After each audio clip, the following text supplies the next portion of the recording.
जमीन से 400 किलोमीटर दूर आसमान में ये है इंटरनेशनल स्पेस स्टेशन। ये स्पेस स्टेशन पिछले 23 सालों से मुसलसल हमारी जमीन के गिर्द गर्दिश कर रहा है। देखने में ये स्पेस स्टेशन बहुत छोटा लगता है, लेकिन असल में इसकी साइज एक फुटबॉल स्टेडियम जितनी बड़ी है और इसका वजन 4,20,000 kg, जो तकरीबन 300 गाड़ियों के वजन के बराबर बनता है। लेकिन सवाल ये उठता है कि फुटबॉल ग्राउंड जितना बड़ा ये स्पेस स्टेशन जमीन से स्पेस में आखिर गया कैसे।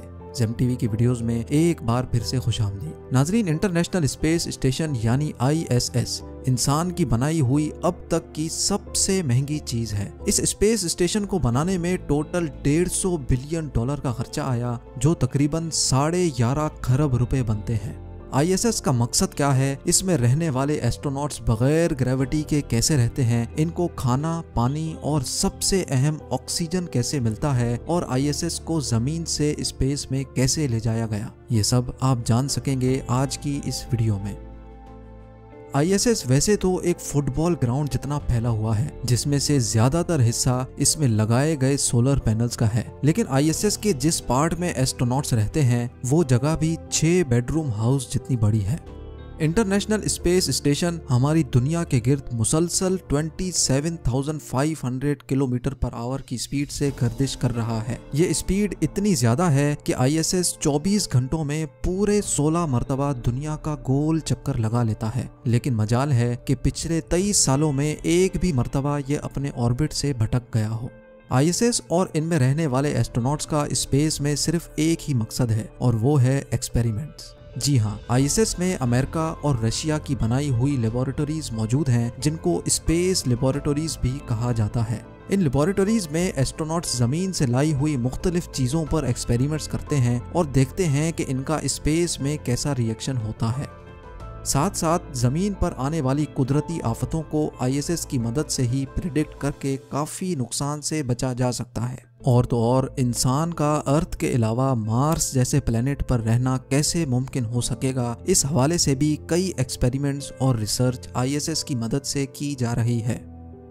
ISS पर टोटल 6 एस्ट्रोनॉट्स रहते हैं, जिनके रहने और काम करने के लिए ये कैप्सूल्स मौजूद हैं, जो आपस में ही एक दूसरे से जुड़ी हुई हैं। नहाने धोने से लेकर खाने पीने तक और एंटरटेनमेंट से लेकर एक्सरसाइज करने तक इन कैप्सूल्स में एस्ट्रोनॉट्स के लिए तमाम तर सहूलियात मौजूद हैं। अगर कोई चीज गैर मौजूद है तो वो है जमीन की कशिश यानी ग्रेविटी। जी हाँ, ग्रेविटी ना होने की वजह से ये एस्ट्रोनॉट्स ISS में अपना वजन महसूस नहीं कर सकते और ना ही इनको बैठने और लेटने की कोई फीलिंग आती है। एक कैप्सूल से दूसरे कैप्सूल में जाने के लिए ये खुद को पुश करते हैं और मुख्तलिफ चीजों को पकड़ पकड़ कर सुपरमैन की तरह उड़ते हुए जाते हैं। इनके पास खाने की बेशुमार चीजें मौजूद होती हैं, लेकिन ये खाने जमीन पर पकने वाले खाने नहीं, बल्कि ये पके पकाए पैक्ड खाने होते हैं। हम जो काम रोजाना जमीन पर करते हैं वो सारे काम स्पेस में ग्रेविटी ना होने की वजह से बिल्कुल मुख्तलिफ अंदाज में किए जाते हैं, जैसा कि पानी पीना, दांतों को ब्रश करना, वॉशरूम इस्तेमाल करना और एक्सरसाइज करना। क्योंकि स्पेस में एस्ट्रोनॉट्स बहुत लेजी और सुस्त भी हो जाते हैं, इसलिए इनके पास खास किस्म की एक्सरसाइज मशीन भी होती हैं, जिस पर रोजाना 2 घंटे एक्सरसाइज करना इनके लिए लाजिम होता है। इसी तरह स्पेस में एस्ट्रोनॉट्स नहाते तो जरूर हैं, लेकिन बगैर पानी के। जी हाँ, इनके पास खास किस्म के शैम्पू और सोप होते हैं, जिनको जिस्म पर लगाने के लिए पानी की जरूरत नहीं होती। सिर्फ ड्राई टॉवल से शैम्पू या सोप को पोंछ लिया जाता है। मुख्तलिफ रिसर्च और एक्सपेरिमेंट्स के अलावा इन एस्ट्रोनॉट्स का काम ISS की देखभाल करना भी होता है। अगर कभी इनको स्पेस स्टेशन के बाहर जाकर कोई काम करना हो तो ये बगैर स्पेस सूट के स्पेस स्टेशन से बाहर नहीं जा सकते, क्योंकि स्पेस में एक ही वक्त में 250 डिग्री सेंटीग्रेड जितनी गर्मी और -250 डिग्री सेंटीग्रेड जितनी सर्दी होती है। अगर सूरज मौजूद होगा तो इंसान के जिस्म को उसी वक्त जलाकर राख कर देगा, और अगर सूरज मौजूद नहीं होगा तो इंसान को एक ही पल में फ्रीज कर देगा। इसीलिए ये स्पेस सूट बनाया गया था, जिसमें ऑक्सीजन, प्रेशर और गर्मी सर्दी के बचाव का मैकेनिज्म मौजूद होता है। एस्ट्रोनॉट्स के सोने के लिए ISS में ही छोटे छोटे कैबिन्स मौजूद होते हैं, जहां वो स्लीपिंग बैग में खुद को बंद करके आराम से सो सकते हैं। 6 एस्ट्रोनॉट्स के लिए सुबह का ब्रेकफास्ट, लंच और फिर डिनर के लिए खाने का सामान 6 से 7 महीनों तक चल जाता है। यानी 7 महीनों के लिए टोटल 3780 मील्स बनाकर इनको ISS में डिलीवर की जाती हैं। हैरत की बात यह है कि सिर्फ 1 केजी खाने को ISS तक पहुंचाने की कॉस्ट तकरीबन $10,000 यानी 7,60,000 रुपए आती है। ये खाने कोई शेफ्स तैयार नहीं करते, बल्कि इस काम को नासा फूड साइंटिस्ट अंजाम देते हैं। नासा फूड साइंटिस्ट का चैलेंज ये होता है कि इनको एस्ट्रोनॉट्स के लिए ऐसा खाना तैयार करना होता है जिसका वजन भी कम हो, जिसको 7 महीनों तक स्टोर करने के लिए फ्रिज की जरूरत भी ना पड़े और इन खानों में जरूरत के सारे न्यूट्रिशंस भी मौजूद हों। इसके लिए ये फूड साइंटिस्ट खाना पकाने के बाद इनको फ्रीज ड्राइंग टेक्नोलॉजी के जरिए फ्रीज करते हैं, जिसकी वजह से इनमें से 97% पानी रिमूव हो जाता है और खाने का वेट सिर्फ 3% रह जाता है। अब इन डिशेस को पैकिंग मशीन के जरिए ना सिर्फ पैक किया जाता है, बल्कि इसके अंदर से सारी हवा भी निकाल ली जाती है। सारा खाना एक पार्सल में अच्छी तरह पैक करके नासा के सप्लाई मॉड्यूल सिग्नस में रख कर रवाना किया जाता है। मुसलसल 48 आवर्स के सफर के बाद सिग्नस ये खाना लेकर ISS पहुंच जाता है। ये तो हो गई खाने की बात। अब आते हैं पानी के इस्तेमाल पर। ISS पर एस्ट्रोनॉट्स जमीन पर रहने वाले इंसानों के मुकाबले में सिर्फ 1% पानी इस्तेमाल करते हैं। जी हाँ, ISS में high tech water recycling system मौजूद है, जो ISS में मौजूद वेस्ट वाटर को भी फिल्टर करके पीने के काबिल बना देता है। आपको ये बात जानकर हैरानी होगी कि जो पानी एस्ट्रोनॉट्स ISS में पीते हैं वो होता तो बिल्कुल साफ है, लेकिन असल में वो पानी ISS में मौजूद ह्यूमन वेस्ट को रिसाइकल करके वापस साफ किया जाता है। यहाँ तक कि इनको जो पसीना भी निकलता है वो भी वाटर रिसाइकलिंग सिस्टम खुद ही सक करके उसको फिल्टर करके वापस इस्तेमाल के काबिल बना देता है। इस तरह ISS में पानी के इस्तेमाल को 99% सेव किया जाता है।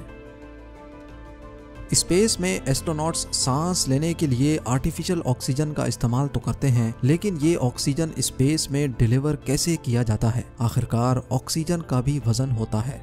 हर इंसान एक दिन में 840 ग्राम का ऑक्सीजन इस्तेमाल करता है, यानी स्पेस में 6 एस्ट्रोनॉट्स 6 महीनों में 1000 केजी का ऑक्सीजन इस्तेमाल करते हैं। ये 1000 केजी ऑक्सीजन इनको जमीन से नहीं भेजा जाता, बल्कि ISS में ऑक्सीजन बनाने का भी एक सिस्टम मौजूद है। जी हाँ, नासा के मुताबिक स्पेस स्टेशन में इलेक्ट्रोलिसिस के जरिए ऑक्सीजन बनाया जाता है, यानी सोलर पैनल्स से मिलने वाली बिजली को पानी से गुजारकर इसमें से ऑक्सीजन तैयार किया जाता है। नाजरीन, इंटरनेशनल स्पेस स्टेशन का टोटल वजन 4,20,000 केजी है, जो पिछले 21 सालों से कभी भी खाली नहीं रहा। फुटबॉल फील्ड जितना बड़ा ये स्पेस स्टेशन मुख्तलिफ मॉड्यूल्स को जोड़ जोड़ कर बनाया गया था।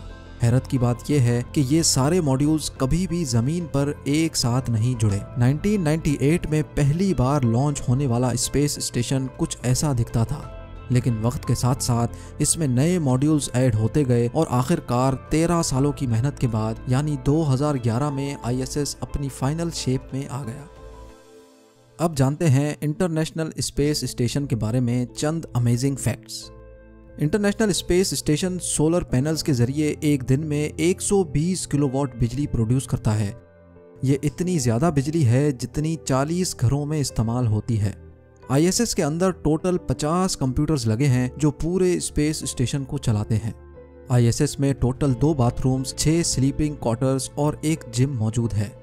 1998 से अब तक ISS में 230 एस्ट्रोनॉट्स जा चुके हैं, जिनका ताल्लुक 18 अलग अलग मुल्कों से है।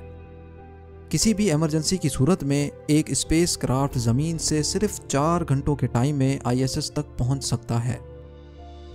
स्पेस वॉक के दौरान एस्ट्रोनॉट्स को एक दूसरे की आवाज़ भी सुनाई नहीं दे सकती, क्योंकि आवाज़ हमारे कानों तक हवा के जरिए पहुंचती है, जो स्पेस में मौजूद नहीं।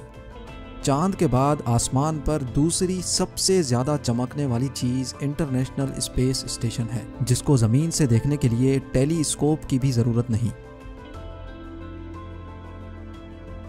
24 घंटों के दौरान इंटरनेशनल स्पेस स्टेशन में मौजूद एस्ट्रोनॉट्स 16 सनराइज और 16 सनसेट्स देख सकते हैं। नाजरीन, उम्मीद है ज़ेम टीवी का ये एपिसोड आपको बहुत अच्छा लगा होगा। आप लोगों के प्यार भरे कमेंट्स देने का बहुत बहुत शुक्रिया। मिलते हैं अगली शानदार वीडियो में।